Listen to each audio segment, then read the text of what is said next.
robotic voice every single time. Fantastic. How are you? You must be pretty excited with this the new album dropping next month. It's super exciting. I've heard it from back to front. It's pretty amazing, you know. Yeah, given your catalog is so strong. Oh, thank you very much. It does, like, this is such an exciting time, probably the most exciting time for Svalbard at the moment, like being about to release this album, looking to the future for touring and playing these new songs. Like, I can't wait for people to hear it. We've like spent such a long time working on this album, so I'm really, really excited for it to just be out in the wild. Yeah, because how long ago was it recorded? It's kind of like a reoccurring theme that a lot of people have recorded a lot of stuff, you know, kind of over the last couple of years. There's a bit of a delay for obvious reasons. So we spent about 2 years writing the album, and then the recording process was it was like just over 2 weeks, which is pretty standard for us. We're used to kind of not having the biggest studio budget in the world, so just getting it done in the amount of time that we have, really. But yeah, I feel like we definitely entered the studio a lot more prepared this time because we'd spent so long working on the songs and really going over every single element of them. And then once we were in the studio, we could add a bunch of other layers and add stuff like violin and clean vocals and stuff like that. So it was really good. But yeah, I mean, the pandemic did certainly slow things down because there was a large portion of time where we couldn't even be in the same room together. So yeah, it's an interesting writing experience overall, I think. So yeah, I mean, it sounds like it's definitely like a bit of a jump forward almost for you guys. Like, um, was it was a creative process difference, or was there, you know, some catalysts that kind of drove it on more than the other ones? You know, like it's definitely because it's a, I think, but all your albums, it's about the light and the dark, but the contrast seems super strong on this to me. Like, yeah, That's that's definitely how predominant. I'd thank you. I mean, yeah, that's definitely how I would describe this album as if you went into Photoshop and turned the contrast up on full. It's the musical equivalent of that. And yeah, the writing process, it did feel a little bit different. I mean, to be completely honest, I think we internalized a lot of pressure and put a lot of pressure on ourselves because it's our first release on Nuclear Blast Records. And we admire that record label so much. So we wanted to make our best album and make something that we feel would make them proud, and do a label like that who released so many amazing albums sort of justice. I think we definitely have a little bit of imposter syndrome, like we're a little old band like Svalbard on a label like Nuclear Blast. So that definitely impacted on the writing experience, in the sense of, yeah, we were super like meticulous with our approach this time. We did question every riff. We questioned every section of the song. There were so many songs that we tore up and started again. And, we were still changing sections of songs the week before we went into record. Wow. So yeah, it was a very thorough writing process this time.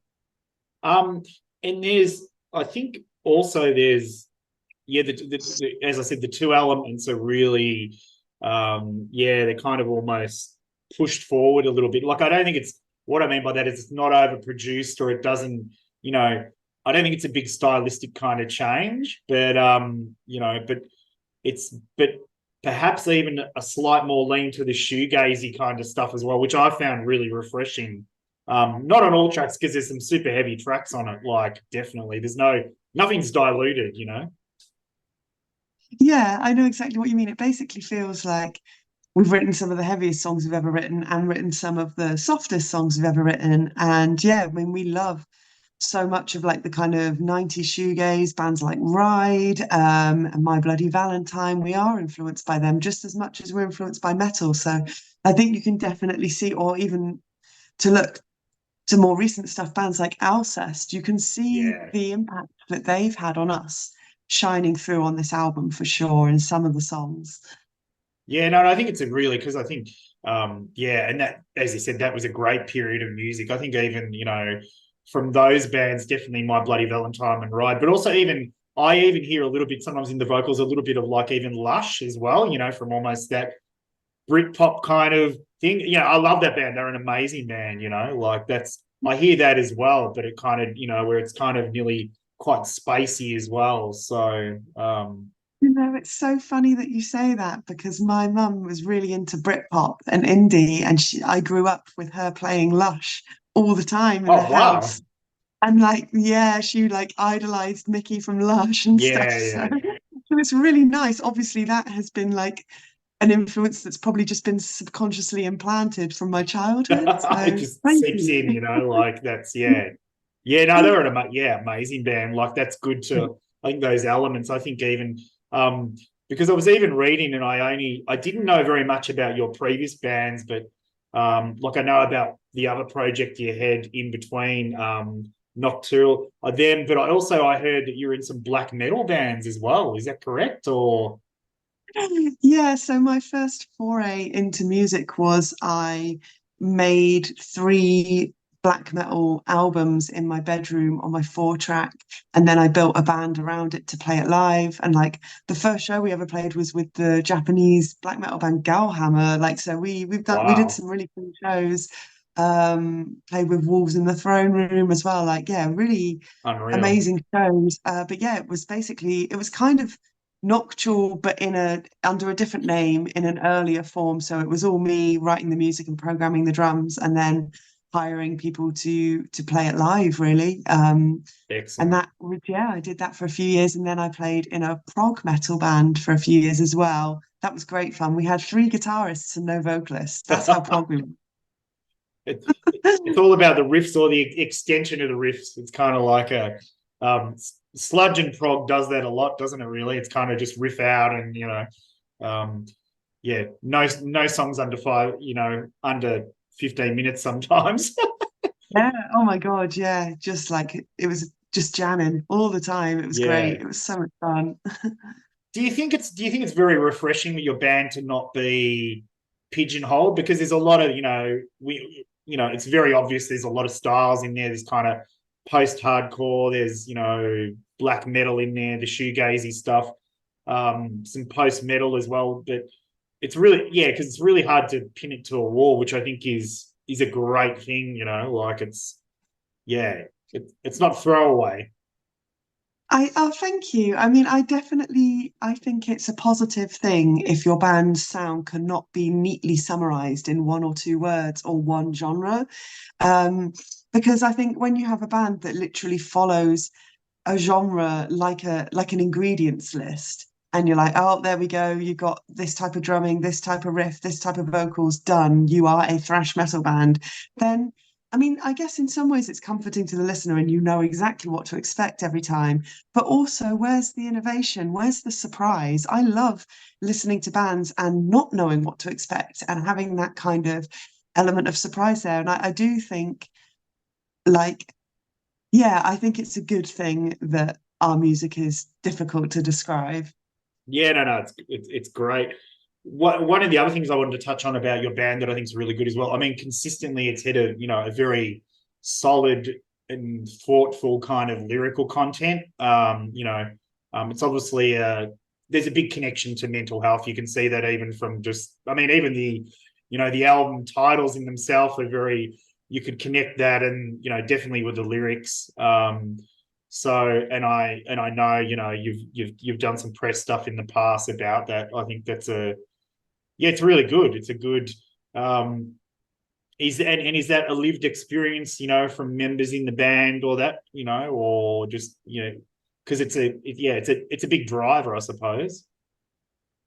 So I write all the lyrics in Svalbard, and selfishly, everything is about my personal experience. So everything is about yeah, things that I've gone through. So it can be, on the previous albums, it can be sort of negative experiences I've had, or more sociological or political situations. And then the most recent album, The Weight of the Mask, it is all about fighting with depression, and battling like that internal battle inside your mind, and living with the reality of mental illness. And the reason I write lyrics that some would describe as like brutally honest about what it's like to have depression, is because I really want to strike that power of resonance with my lyrics. I really want it to feel like if you're listening to this record and you're going through a bad time, you're not alone. Like we're there with you, and we're here fighting with you, kind of thing.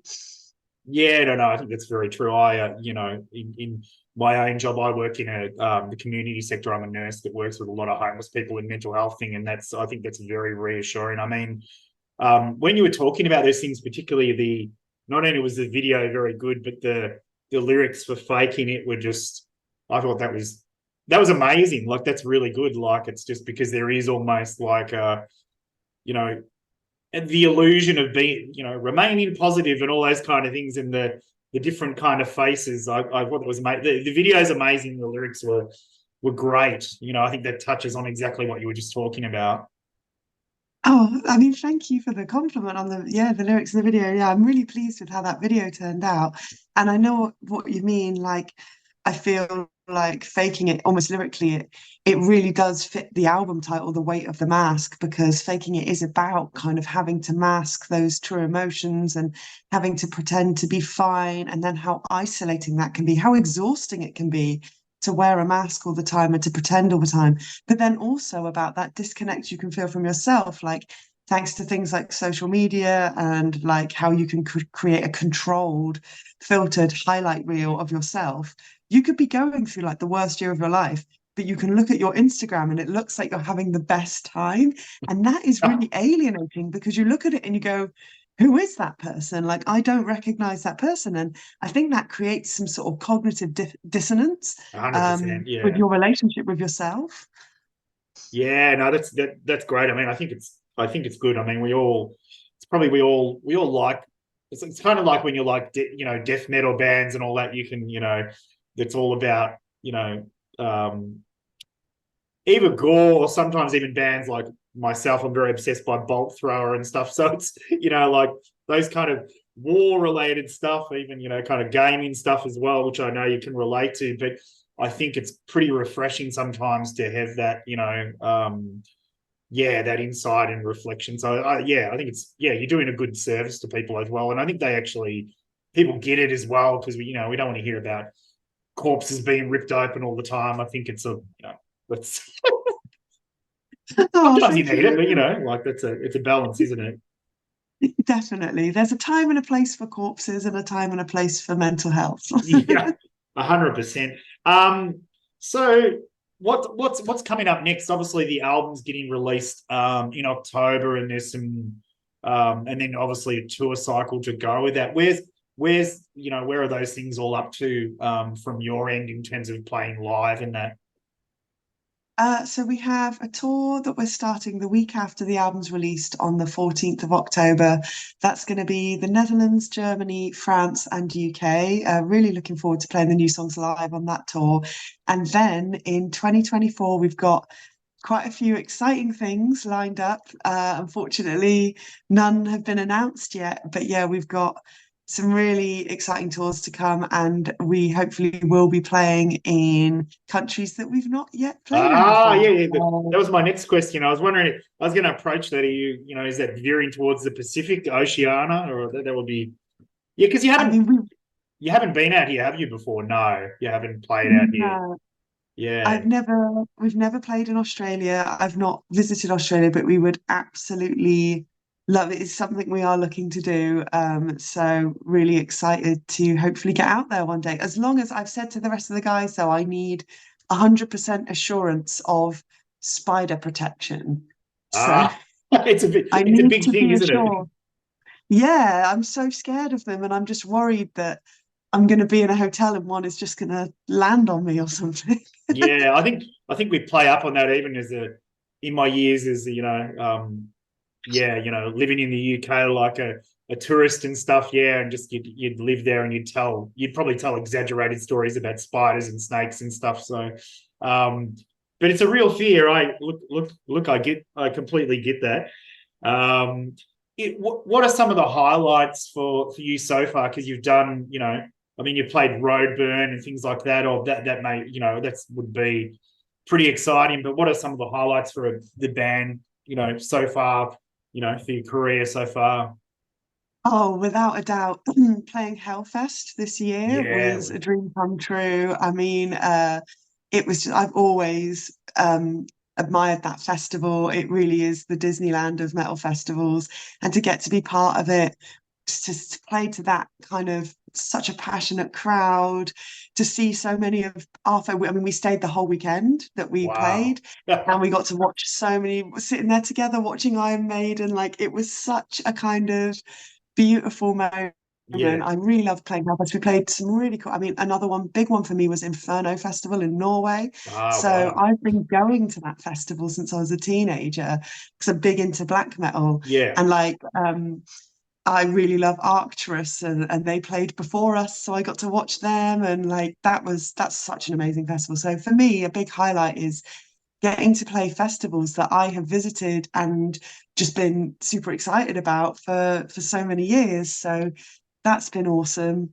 And then the tour with Cult of Luna and Russian Circles. I mean, Oh, wow. yeah, we love both of those bands so much. They are two of our biggest influences.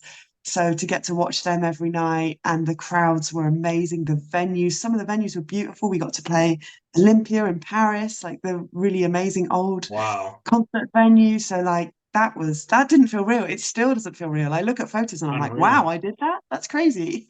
You pinch yourself, really? Like that's yeah, that's amazing. Yeah, they're big stories. The other thing I wanted to touch on before you go, because I know you've got kind of back-to-back interviews, I wanted to touch on about the album art. The album art's really good. You've always had pretty consistent album art, as well as the effort in the videos. Where does that kind of sit for you in terms of the intersection between art and music? Which um, you have mentioned some bands that kind of definitely touch that space as well. Yeah, because it seems to be pretty consistent over all of it. The art's good. The videos are amazing. You know, three very amazing videos for this album alone. Yeah, including the animation. I think was that the more recent one? That was incredible. Yeah, that Yeah, was oh, thank you. that Yeah, was I pretty. love Yeah, that that's video. quite different, isn't it? It's not what you would expect. Yeah, No, I mean, again, that's the thing. We always want to throw the odd curveball and do something that people can't expect. But I think art and music, I mean, they are just so intertwined. It's so important. One of the best things you can do is like, for me, I love consuming music and listening on vinyl and sitting there with the album playing and looking at the artwork yeah. and reading the lyrics. To me, that is like the full 360 album experience. And there's so much you can say with album art. And Hester Aspland, who this is her first album cover that she did for us with The Weight of the Mask. She did an incredible job. I'm so like amazed at what she's created for us. It's beautiful, but I think there's that key element with Svalbard, with album artwork, and with even with t-shirt designs. We always want to have an atmosphere that's bleak yet beautiful. So that's Mm. why we do have a lot of kind of animal skulls, or yeah, sort of like quite or dead rotting trees. Like there's always almost like a representation of a loss of innocence in our artwork. And yeah, it's such an important thing. And that's why we wanted an animated video as well, because I feel like How to Swim Down is a real journey of a song. And then being able to tell that journey and that story through animation, which I'm like a big animation nerd. So that was the perfect pairing for me. I just think art and music video can elevate the song even more than how it is as it is. Yeah, it's funny for that particular video. I do remember reading some comments in like the YouTube channels, and they were like, that reminded me when my that I could relate it to when my dog died and a family member or end of a relationship. You know, like that's the exactly what you said. That fits just so well. You know, like that's yeah, that's the big difference, I think. So um, thank you very much for your time. Yeah, the album's incredible. Yeah, I think people will really enjoy it. I think it sits well. Fantastic for your first album for Nuclear Blast too. I think it's definitely your best album anyway. But I think it sits nicely. Like it's all it's a solid catalog. So it's really good. Do you have any final messages for the fans and listeners out there? Oh, I mean, my final message would just be a huge thank you for your support or for checking us out. And we hope to see you live in Australia very soon in the future. Sounds good. Fantastic. That's great news. Right. Thanks so much for your time. And good luck with the album release. Yeah, and hopefully see you in Australia. That'd be fantastic. Oh, thank you so much. It's been a pleasure talking to you. No worries. Thanks for your time. All right. Take care. Thank you. Thanks again. Bye. Bye.